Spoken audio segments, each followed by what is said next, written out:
I really am starting to think that there is a market shift happening right now. All right. And I just don't understand what the Ravens are doing here. It seems like they're really trying to get rid of Lamar.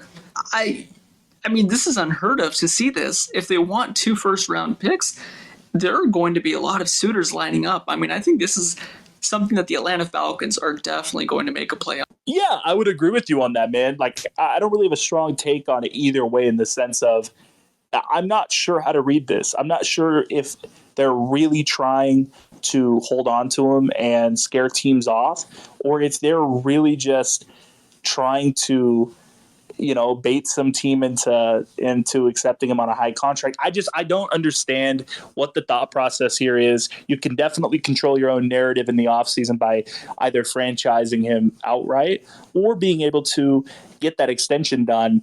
I guess the only thing I can truly take away from it, Goggin, is that they are not sold on Lamar Jackson as their future quarterback. That's really it. It's interesting because we've had some Baltimore Ravens fans on the pod before.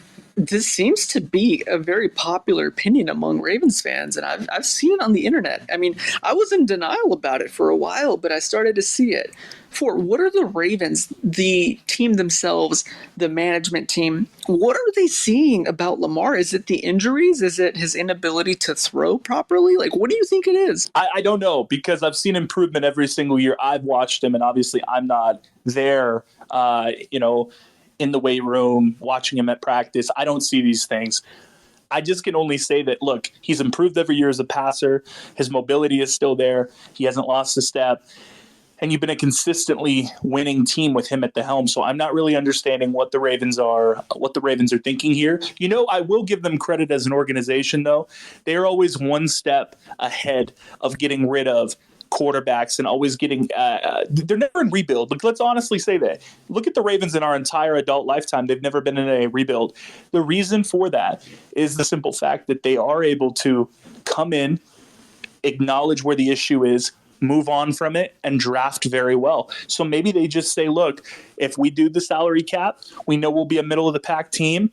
Everyone in that division is kind of sort of working on a rebuild other than, the Bengals. So it is something to consider that maybe they're just kind of like, look, let's get ahead of it. Let's set ourselves up for success in the future, and let's move on. So I'm glad you mentioned this.